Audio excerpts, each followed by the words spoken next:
Imaginez un seul instant que l'homme que vous aimez, votre mari, vous remette les papiers du divorce le jour de votre remise de diplôme. Comment vous sentiriez-vous? C'est exactement ce qu'il a fait.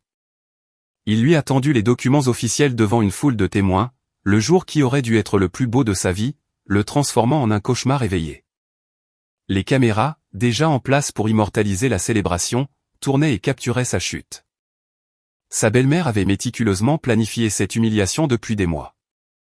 La nouvelle femme de son mari, vêtue d'un blanc immaculé, ressemblait à une mariée assistant aux funérailles d'une autre. La famille applaudissait. Des inconnus chuchotaient, leur regard un mélange de pitié et de curiosité morbide. Manon se tenait là, tremblante, serrant ses papiers infâmes devant une assemblée qui la regardait se briser en 1000 morceaux. Mais ce qu'aucun d'entre eux ne savait, ni son mari, ni sa mère, ni la femme destinée à la remplacer, c'était que son téléphone vibrait sans discontinuer dans la poche de sa toge depuis 10 longues minutes. 10 appels manqués, 3 messages urgents, tous provenant du même numéro. Elle baissa les yeux sur l'écran et ses mains cessèrent instantanément de trembler, car ce qu'elle y vit changea absolument tout. Il pensait l'avoir anéanti le jour le plus important de sa vie. Il n'avait pas la moindre idée qu'il venait de commettre la plus grande erreur de la leur. Ce qui se produisit au cours des 8 minutes suivantes ne se contenta pas de les humilier, cela mit un terme définitif à leur règne. Et tout commença au moment précis où son nom résonna dans les haut-parleurs de l'amphithéâtre. Manon avait su, dès l'instant où elle avait franchi le portail de la propriété en Touraine, qu'elle n'entrait pas dans un foyer. Elle pénétrait dans une salle d'audience où le verdict avait déjà été rendu, scellé bien avant son arrivée. Elle portait ses livres sous un bras et ses rêves blottis au fond de son cœur, naïvement persuadée que l'amour et l'effort pouvaient conquérir n'importe quelle famille. Elle avait tort. Le premier dîner fut la révélation brutale de son erreur. Monique, la matriarche, trônait en bout de table, telle une reine présidence à cour. Ses yeux, vifs et calculateurs, balayaient la robe modeste de Manon et la pile de manuels qu'elle avait posée sur une console à l'entrée. Sous la table, Léo serra la main de Manon, un geste qui se voulait rassurant. Mais dès que sa mère prit la parole, sa poigne se relâcha. Alors, Manon, commença Monique, sa voix douce comme un poison sucré, Léo me dit que vous êtes toujours à l'université. Combien de temps cela va-t-il encore durer? Manon esquissa un sourire, s'efforçant d'ignorer le sous-entendu cinglant de la question. Je termine l'année prochaine. J'étudie les biotechnologies et le commerce international. Le sourire de Monique n'atteignit pas ses yeux. C'est assez ambitieux. Mais dites-moi, qui s'occupera de mon fils pendant que vous serez enseveli sous les livres? Les autres membres de la famille présents à table laissèrent échapper de petits rires étouffés, et Manon sentit le rouge lui monter aux joues. Je parviens à gérer les deux. Je me lève tôt, je suis très organisé. Léo et moi nous soutenons mutuellement. Monique sirota lentement son verre de vin, puis le reposa avec un tintement délibéré. Le soutien est une chose. Les priorités en sont une autre. La place d'une épouse est aux côtés de son mari, pas dans une salle de classe à rivaliser avec les hommes. Léo ne dit rien. Il coupa un morceau de son bœuf bourguignon et mastiqua lentement, évitant soigneusement le regard de Manon. Ce silence fut plus éloquent que n'importe quel discours. À partir de ce soir-là, Monique se fit une mission de rappeler constamment à Manon qu'elle n'avait pas sa place. Cela commença par de petites cruautés. Des commentaires sur la façon dont Manon s'habillait, parlait, ou gérait son temps. L'éducation, c'est bien pour les filles qui n'ont rien d'autre à offrir, déclarait Monique lors des réunions de famille, assez fort pour que tout le monde entende. Mais une femme avec trop d'ambition oublie comment être une femme. Manon tentait de répondre avec grâce. Elle aidait en cuisine même quand on ne le lui demandait pas. Elle achetait des cadeaux attentionnés pour les anniversaires. Elle apprit les recettes familiales et assista à chaque événement avec un sourire, espérant que sa gentillesse ferait fondre la glace. Mais Monique ne voulait pas de gentillesse. Elle voulait la soumission. Et comme Manon refusait de se laisser diminuer, le ressentiment de Monique se mua en quelque chose de bien plus sombre. Un soir, Manon rentra tard d'un groupe d'études et trouva Léo qui l'attendait dans le salon, le visage crispé par la frustration. « Où étais-tu » demanda-t-il, son ton plus tranchant que jamais. « Je te l'ai dit ce matin, groupe d'études pour la soutenance de ma thèse. C'est la semaine prochaine. » Il se leva, arpentant la pièce. « Tu es toujours en train d'étudier, toujours parti. Ma mère a dit que tu avais manqué son appel aujourd'hui. Manon fronça les sourcils. Je n'ai vu aucun appel manqué. Peut-être parce que tu es trop occupé à essayer de prouver quelque chose à des gens qui ne se soucient pas de toi. Les mots la frappèrent comme une gifle. Manon le dévisagea, cherchant l'homme qu'elle avait épousé, mais il détourna le regard. Léo, qu'est-ce qui nous arrive? Il ne répondit pas. Au lieu de cela, il attrapa sa veste et partit, laissant Manon seule dans cette maison de campagne qui semblait plus froide de jour en jour. C'est à ce moment-là qu'elle comprit. Monique ne se contentait pas de semer le doute. Elle construisait un mur entre eux, brique par brique, et Léo la laissait faire. Le pire n'était pas la cruauté. C'était de voir l'homme qu'elle aimait devenir un étranger, modelé par les mains de sa mère comme de l'argile. La stratégie de Monique était chirurgicale. Elle n'attaquait jamais Manon directement devant Léo. Elle plantait des graines et les laissait germer. Elle est tellement concentrée sur sa carrière, j'ai peur qu'elle ne te dépasse, murmurait-elle à son fils lors de leur déjeuner privé. Une femme comme ça ne restera pas.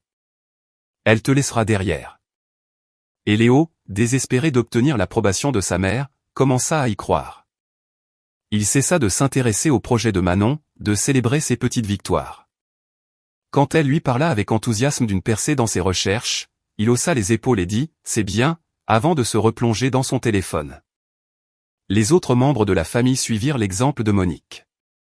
Lors des événements familiaux, ils saluaient Manon avec des sourires crispés et des départs précipités. Les conversations s'arrêtaient net dès qu'elle entrait dans une pièce. Les invitations arrivaient en retard, ou pas du tout. Et malgré tout, Manon continuait. Elle se levait à 5 heures du matin, suivait ses cours, travaillait sur sa thèse, rentrait préparer le dîner, puis étudiait jusqu'à minuit. Elle croyait que si elle continuait à faire ses preuves, il finirait par la voir. Mais il ne voulait pas la voir. Il voulait qu'elle disparaisse. Une nuit, après un autre dîner silencieux où Léo l'avait à peine regardé, Manon s'assit seule dans leur chambre et s'autorisa à pleurer. Mais même au milieu de ses larmes, quelque chose en elle refusait de se briser. Elle essuya son visage, ouvrit son ordinateur portable et continua à travailler sur le projet qui allait tout changer. Un projet si confidentiel, si massif que même Léo n'en connaissait pas l'existence. C'était une négociation qu'elle menait depuis des mois, un accord qui pourrait transformer des industries entières. Et tandis qu'elle tapait sa dernière proposition aux investisseurs internationaux, elle se fit une promesse. S'ils voulaient la voir comme un rien, elle les laisserait faire. Jusqu'au moment où elle deviendrait tout. Ce que Monique ne savait pas, ce qu'aucun d'entre eux ne savait, c'était que Manon était déjà devenue la seule chose qu'il craignait le plus, puissante. Et elle ne faisait que commencer. Chaque réussite devenait une preuve à charge contre elle. Chaque nuit passée à étudier se transformait en accusation. Le matin où elle dut partir tôt pour une présentation majeure à l'université fut un tournant. Elle était réveillée depuis 4 heures du matin, répétant son argumentaire devant un panel d'investisseurs internationaux qui envisageaient de financer ses recherches pour un projet multinational. Elle prépara le petit déjeuner pour Léo, le laissa couvert sur la table avec un mot et l'embrassa sur le front avant de s'éclipser. À midi, son téléphone explosa de messages. Monique avait organisé un brunch familial et Manon n'était pas là. Où es-tu? Le texto de Léo était froid et sec. Je t'ai prévenu la semaine dernière. Présentation aujourd'hui. C'est important. Tout est important pour toi, sauf cette famille. Quand elle rentra ce soir-là, épuisée mais fière car le panel avait approuvé sa proposition, elle trouva Léo et sa mère qui l'attendaient dans le salon, tel un tribunal. Tu nous as embarrassés aujourd'hui, dit Monique, la voix dégoulinante d'accusation. Toute la famille se demandait où tu étais. Manon posa lentement son sac. J'avais prévenu Léo de cette présentation il y a des semaines. Ce projet pourrait changer nos vies. Monique eut un rire sec et amer. Changer ta vie. Tu essaies de t'élever au-dessus de nous, n'est-ce pas? Ce n'est pas vrai. Alors pourquoi n'es-tu jamais là? L'interrompit Léo, la voix plus forte qu'elle ne l'avait jamais entendue. Pourquoi y a-t-il toujours autre chose? Manon se tourna vers lui, le cœur se brisant en temps réel. Parce que je construis quelque chose pour nous, pour notre avenir. Il détourna le regard, la mâchoire crispée. Tout ce que je vois, c'est une femme qui n'est jamais à la maison. Monique s'approcha, son sourire cruel et victorieux. Une femme qui néglige son mari le perdra. C'est comme ça. À partir de ce jour, Monique sabota chaque pas de Manon. Quand l'université envoya un email urgent concernant une bourse, Monique l'intercepta et le supprima. Quand un professeur appela pour féliciter Manon de la publication de ses recherches, Monique répondit et dit que Manon n'était plus intéressée. Manon ne voyait que les résultats, des opportunités manquées, des professeurs confus, un stress grandissant. Et pendant tout ce temps, Monique murmurait à l'oreille de Léo. Elle change. Elle pense qu'elle est meilleure que nous maintenant. Elle va te quitter, Léo. Retiens bien mes mots. Un soir, Manon rentra avec une nouvelle qu'elle ne pouvait contenir. Elle avait été choisie pour diriger les négociations précontractuelles d'un projet de biotechnologie de 800 millions de dollars. C'était l'aboutissement d'années de travail. Elle trouva Léo dans la chambre. Léo, j'ai été sélectionné pour un projet majeur. C'est international. C'est énorme. Si ça se concrétise, ça changera tout pour nous. Il ne leva pas les yeux de son téléphone. Un autre projet. Celui-ci est différent. Il se tourna enfin vers elle, mais ses yeux étaient vides. Et moi, Manon? Quelle est ma place dans tes plans? Tu es tout pour moi. C'est pour nous. Non, dit-il en se levant. C'est pour toi. Tout ce que tu fais, c'est pour toi. Ce n'est pas juste. Il eut un rire amer. Juste? Tu n'es jamais là. Tu me donnes l'impression que je ne suis pas assez bien. Ma mère avait raison sur toi. Les mots la frappèrent de plein fouet. Elle resta figée tandis qu'il sortait de la pièce, la laissant seule avec le poids d'une vérité qu'elle niait depuis des mois. Monique avait gagné. Manon s'enferma dans la salle de bain et laissa les larmes couler. Elle se regarda dans le miroir, épuisée, le cœur brisé, mais toujours debout. Elle pensa à tout abandonner. Mais ensuite, elle pensa à toutes les femmes qui avaient dû éteindre leur lumière pour mettre quelqu'un d'autre à l'aise. Et quelque chose en elle se durcit en une résolution de fer. Elle ne pouvait pas arrêter maintenant. Elle essuya son visage, redressa les épaules et prit une décision. Elle garderait le projet secret. Elle le protégerait comme une flamme dans la tempête. Le succès n'était pas un péché. C'était une arme. Et elle était sur le point de s'armer jusqu'aux dents. La guerre de Monique contre Manon ne fut pas une explosion de fureur, mais une lente et minutieuse administration de poison. Son arme n'était pas la violence, mais les chuchotements, et elle les dirigeait droit au cœur de son fils. Cela se passait durant leurs déjeuners dominicaux privés, une tradition que Monique maintenait avec Léo pendant que Manon était au laboratoire de recherche. « Tu as l'air fatigué, mon chéri, disait-elle, la voix douce d'une fausse sollicitude. Tout va bien à la maison? Léo soupirait. Manon est juste très occupée. Occupée, répétait Monique, laissant le mot en suspens. Est-ce que c'est ça, le mariage? Une personne toujours trop occupée pour l'autre? Les chuchotements se poursuivirent semaine après semaine. Et cela fonctionna. Léo se mit à regarder Manon avec suspicion. Pendant ce temps, Monique préparait sa remplaçante. Chloé était la fille d'une famille que Monique courtisait depuis des années, riche, connectée et parfaitement contente d'être décorative plutôt que déterminée. Monique invita Chloé aux réunions de famille. C'est une fille si douce, disait-elle assez fort pour que tout le monde l'entende. Orientée vers la famille, respectueuse, elle connaît sa place. Chloé jouait son rôle à la perfection. Elle interrogeait Léo sur son travail, riait à ses blagues, complimentait la cuisine de sa mère. Lors d'un dîner de famille 3 mois avant la remise des diplômes, Manon arriva en retard d'une réunion cruciale. Elle entra dans la salle à manger et trouva Chloé assise à la place qui était autrefois la sienne, à côté de Léo. « Désolé pour le retard, dit Manon. Monique sourit sans chaleur. « Nous avons commencé sans toi. Chloé a eu la gentillesse de se joindre à nous. » Manon trouva une chaise à l'extrémité de la table. Elle essaya de croiser le regard de Léo, mais il écoutait Chloé, captivé. Après le dîner, Manon tenta de parler à Léo en privé. « On peut parler? » « De quoi? » Sa voix était plate, distante. « De nous. De ce qui se passe. » Il se tourna vers elle. « Ce qui se passe, c'est que tu n'es jamais là. Ce qui se passe, c'est que je ne reconnais même plus ma propre femme. Léo, je travaille pour quelque chose qui profitera à nous deux. Arrête, l'interrompit-il, la voix s'élevant. Arrête de parler du futur comme s'il m'incluait. Tu es déjà passé à autre chose, Manon. Tu n'es juste pas encore parti. Ce n'est pas vrai. Je t'aime. Vraiment? Parce que l'amour, ce ne sont pas que des mots. C'est une présence. Une priorité. Et je ne suis plus la tienne depuis longtemps. Ta mère te monte contre moi. Tu ne le vois pas? Son visage devint glacial. Ne parle pas de ma mère. Elle te manipule, Léo. Il se détourna. Sors. Elle quitta la pièce, le cœur en miettes. Les semaines suivantes furent un compte à rebours vers le désastre. Léo se mit à rentrer tard, sentant un parfum qui n'était pas celui de Manon. Les proches chuchotaient plus fort, leurs sourires plus acérés. Monique orchestrait tout avec la précision d'un général planifiant la bataille finale.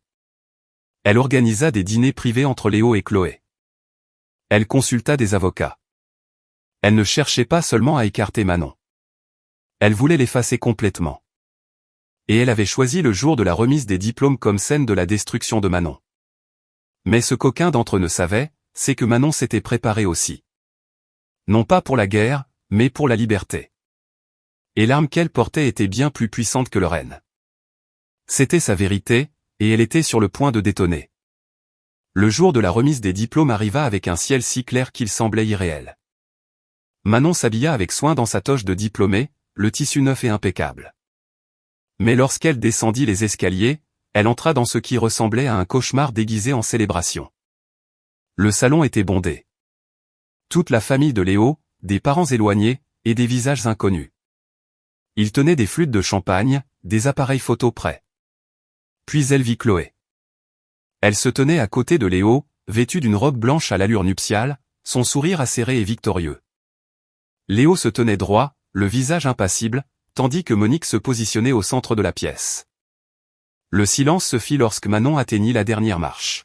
« Qu'est-ce qui se passe ?» demanda Manon. Monique s'avança, son sourire poli et vénéneux. « Bonjour, Manon. Nous t'attendions. Pourquoi faire ? Je dois bientôt partir. La cérémonie commence dans 1 heure. Oh, tu y arriveras, dit Monique doucement. Mais d'abord, nous avons quelque chose d'important à régler. Les yeux de Manon cherchèrent Léo, mais il détourna le regard. Monique répondit à sa place. Aujourd'hui, nous corrigeons une erreur. Manon sentit le sol se dérober. Quelle erreur ? Le sourire de Monique s'élargit. Toi. La pièce bruissa de murmures. Les appareils photo cliquetèrent. Monique continua, sa voix forte et théâtrale. Léo a décidé de demander le divorce. Aujourd'hui, maintenant. Et Chloé prendra ta place, dans cette famille et à ta cérémonie. Manon suffoquait. Elle regarda Léo, les yeux suppliants. Léo, dis-moi que ce n'est pas vrai. Il croisa enfin son regard, et ce qu'elle y vit brisa quelque chose en elle. Il n'y avait ni amour, ni regret, seulement une froide résignation. C'est vrai, dit-il calmement. Je veux le divorce. Aujourd'hui ? Le jour de ma remise de diplôme ? Tu as fait ton choix il y a longtemps, dit-il, son ton répété. Tu as choisi ta carrière plutôt que moi. J'officialise juste les choses. Chloé s'avança, passant son bras sous celui de Léo. Je suis désolé que ça se passe comme ça, Manon. Mais certaines femmes ne sont tout simplement pas faites pour être des épouses.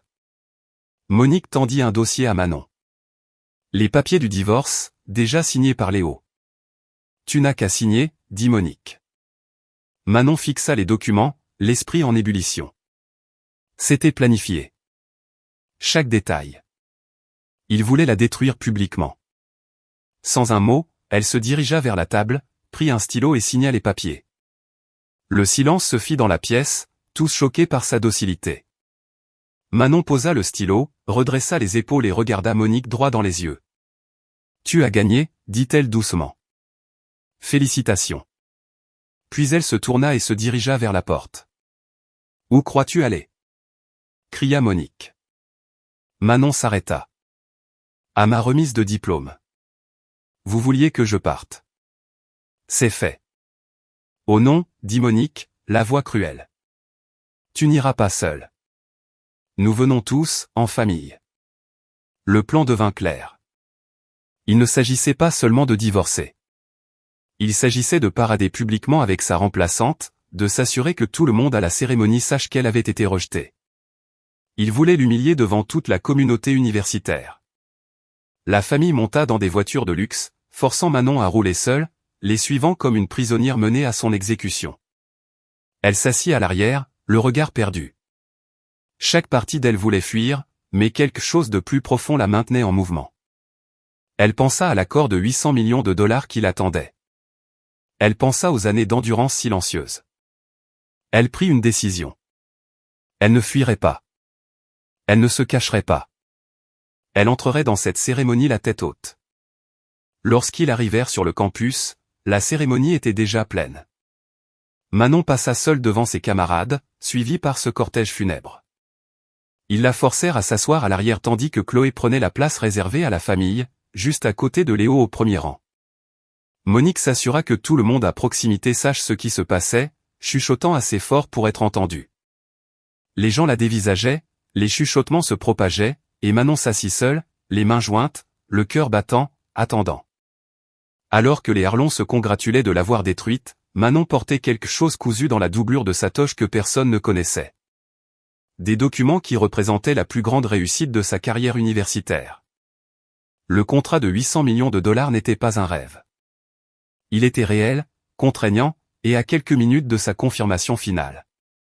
Depuis 6 mois, Manon menait des négociations avec un consortium international d'investisseurs, de scientifiques et de responsables gouvernementaux de 4 pays. Le projet était révolutionnaire, une initiative d'accessibilité médicale qui apporterait des traitements vitaux à des régions mal desservies. Et elle avait tout fait en silence. L'accord de confidentialité était en béton. Elle ne pouvait en parler à personne. Les investisseurs exigeaient une discrétion absolue jusqu'à l'annonce publique, prévue pour aujourd'hui, pendant la cérémonie, où elle serait appelée sur scène, non pas comme une simple diplômée, mais comme l'architecte principal d'un projet historique. Elle s'assit à l'arrière de l'amphithéâtre, isolée, tandis que Chloé riait trop fort au premier rang et que Monique distillait son poison. Le téléphone de Manon vibra. Un message codé du docteur Jean-Luc Dubois, l'investisseur principal. Vérification de statut. 15 minutes avant l'annonce. Confirmez que vous êtes prête. Ses doigts tremblèrent en tapant. Confirmez. Prête. Un autre message arriva. Le monde vous regarde, Manon. Vous l'avez mérité. La cérémonie commença. Les diplômés défilaient. Puis son téléphone vibra de nouveau. Un appel. Le docteur Dubois. Elle sortit dans un couloir latéral. Manon, nous passons en direct dans 3 minutes. Le conseil a donné son approbation finale. Nous l'annonçons aujourd'hui et nous voulons que vous soyez en vidéo lorsque nous le ferons. Sa voix était un murmure. En vidéo? Maintenant? Oui. Nous diffusons l'annonce mondialement. C'est historique. Elle regarda vers l'amphithéâtre, vers ceux qui venaient de détruire sa vie. Et quelque chose en elle bascula. Oui, dit-elle, la voix plus forte. Je peux le faire. Bien. On vous rappelle dans 2 minutes. Soyez prête. La ligne se coupa. Elle retourna dans l'amphithéâtre, les pas délibérés, le dos droit. Elle ne s'assit pas, mais se positionna près de la scène. Son téléphone vibra. Un lien vers un appel vidéo privé. Elle l'ouvrit et son écran se remplit des visages du docteur Dubois et de 4 autres membres du conseil. Manon, dit le docteur Dubois, nous sommes sur le point de passer en direct. Êtes-vous prête à être présentée comme la stratège principale de l'initiative de santé mondiale Harlon Dubois? Elle se figea. L'initiative Harlon Dubois? Il sourit. Nous l'avons nommée d'après vous. Votre vision a construit cela. Je suis prête. Bien. Restez en ligne. Annonce dans 60 secondes. Soudain, l'écran géant à l'avant de l'amphithéâtre scintilla. Le doyen s'interrompit, confus, alors que l'écran passait du logo de l'université à une diffusion en direct de la conférence de presse du consortium. La voix du docteur Dubois retentit. Bonjour. Je suis le docteur Jean-Luc Dubois, et au nom de l'initiative de santé mondiale Arlon-Dubois, j'ai l'honneur d'annoncer la conclusion des négociations pour un partenariat international de biotechnologie de 800 millions de dollars. Des halètements parcoururent la foule. Le docteur Dubois continua, ce projet a été rendu possible par le leadership brillant d'une seule personne, une jeune femme dont la vision stratégique, l'excellence en recherche et le dévouement inlassable ont rassemblé gouvernements, scientifiques et investisseurs du monde entier. La caméra zooma et soudain, la photo de Manon apparut à l'écran. Son nom en gras, Manon Arland, stratège principal. L'amphithéâtre murmura. Au premier rang, le visage de Léo était exsangue. Le sourire de Chloé s'évanouit. Monique agrippa la coudoir si fort que ses jointures blanchirent. La voix du docteur Dubois reprit, Manon Arland nous rejoint en direct de sa cérémonie de remise de diplôme. Manon, félicitations. Le monde est fier de vous. La caméra passa en direct et le visage de Manon apparut sur l'écran géant, en temps réel, debout dans l'allée latérale de l'amphithéâtre, téléphone à la main. Toute la salle haleta. Chaque tête se tourna vers elle. Sa voix résonna dans les haut-parleurs, calme et claire. Merci, docteur Dubois. C'est un honneur de faire partie de quelque chose qui changera des vies. Les applaudissements commencèrent lentement, puis se transformèrent en un rugissement. Les étudiants se levèrent. Les professeurs se levèrent. Des inconnus se levèrent et applaudirent. Au premier rang, Léo était assis, figé, le visage pâle, la main tremblante. Chloé se recroquevilla sur son siège, soudainement insignifiante. Monique fixait l'écran comme si elle voyait un fantôme s'élever de la tombe qu'elle venait de creuser. Manon mit fin à l'appel, glissa son téléphone dans sa poche et se dirigea vers la scène. Le doyen, toujours abasourdi, lui tendit la main et l'invita à monter. Elle gravit les marches lentement, délibérément, chaque regard de l'amphithéâtre fixé sur elle. Et lorsqu'elle atteignit le pupitre, elle regarda la mère de visage et vit le moment exact où les Arlons réalisèrent qu'ils avaient commis la pire erreur de leur vie. Manon se tenait au pupitre, un millier de regards fixés sur elle. Le silence était absolu. Son regard balaya la foule, puis se posa, presque malgré elle, sur la section où les Arlons étaient assis, figés. Monique avait le visage livide. Chloé se couvrait la bouche, les yeux écarquillés d'incrédulité. Léo fixait l'écran au-dessus d'elle, comme si le nom qui y était inscrit était la seule chose tangible dans son monde qui s'effondrait. Manon prit une profonde inspiration et sa voix, claire et ferme, emplit l'amphithéâtre. Merci, docteur Dubois, et merci à tous. Ce moment est surréaliste, non seulement pour ce que ce partenariat représente, mais pour le chemin parcouru pour y arriver. Ces 6 derniers mois, j'ai travaillé en secret. Je ne pouvais en parler à personne, pas même à ma famille. Porteur ce secret signifiait en porter seul le poids. Chaque nuit blanche, chaque événement manqué, c'était parce que je construisais quelque chose de plus grand que moi. Sa voix se brisa légèrement. Les gens vous jugeront pour vos choix quand ils ne connaissent pas toute l'histoire. Ils vous traiteront d'égoïste alors que vous vous sacrifiez. Ils diront que vous avez changé alors que vous êtes en train de grandir.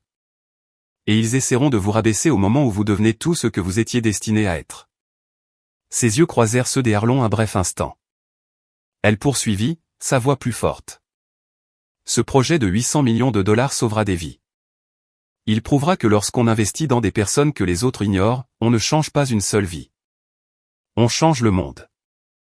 Les applaudissements commencèrent, mais elle leva une main. Mais voici ce que je veux que chacun comprenne.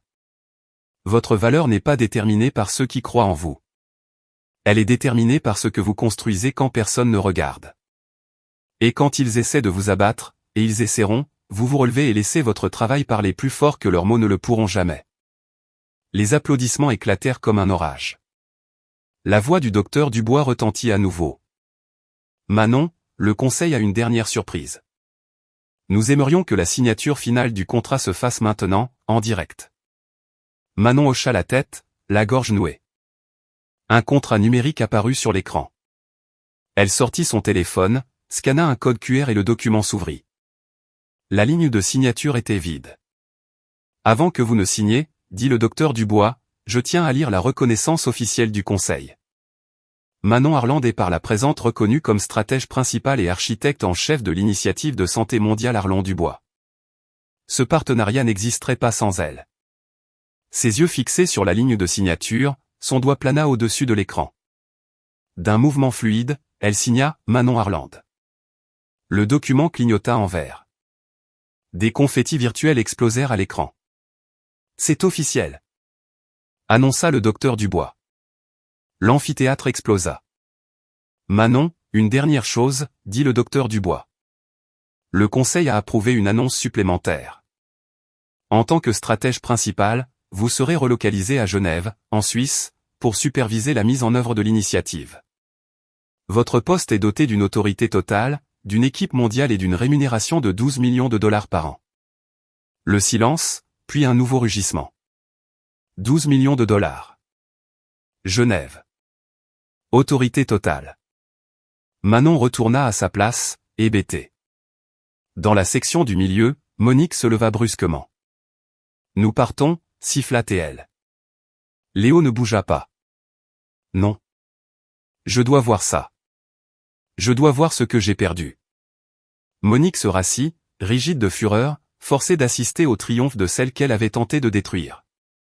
Manon, assise au premier rang, son avenir s'étendant devant elle, sentit enfin la liberté. Pure, inébranlable, durement gagnée. Alors que le doyen s'apprêtait à poursuivre, Manon se leva de nouveau et retourna au pupitre. La foule se tut. « Je sais que la cérémonie doit continuer », commença-t-elle, sa voix résonnant avec une nouvelle assurance. « Mais j'ai une dernière chose à dire. Ce matin, on m'a remis des papiers de divorce.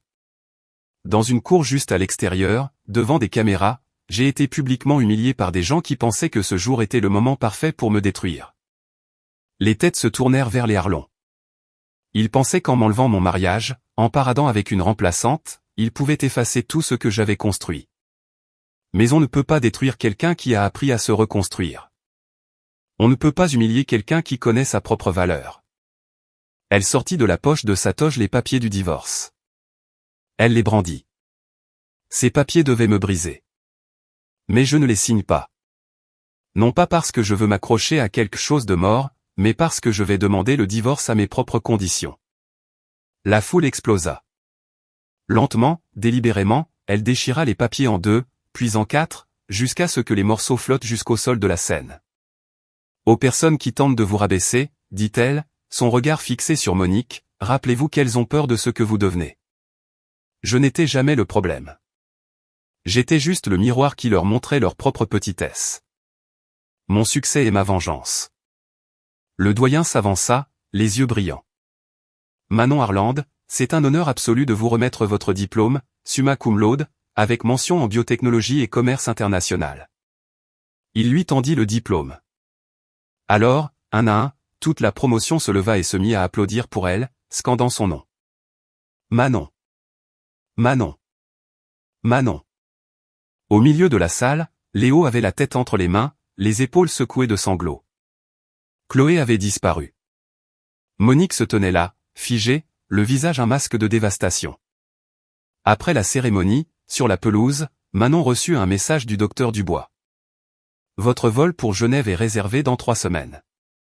Le monde vous attend, Manon. Bienvenue dans votre avenir. Elle leva les yeux et vit Léo, seul, qui la regardait de loin. Leurs regards se croisèrent. Il fit un pas vers elle, puis s'arrêta. Que pouvait-il dire? Manon soutint son regard 3 secondes, assez longtemps pour qu'il voie ce qu'il avait perdu, puis elle se tourna et s'éloigna, sans se retourner. Plus tard, dans le silence de la bibliothèque universitaire, elle ouvrit son ordinateur. Elle commença à rédiger l'email qui mettrait fin à son mariage, à ses conditions. L'objet était simple, aller de l'avant. Ce n'était pas une fin. C'était un commencement.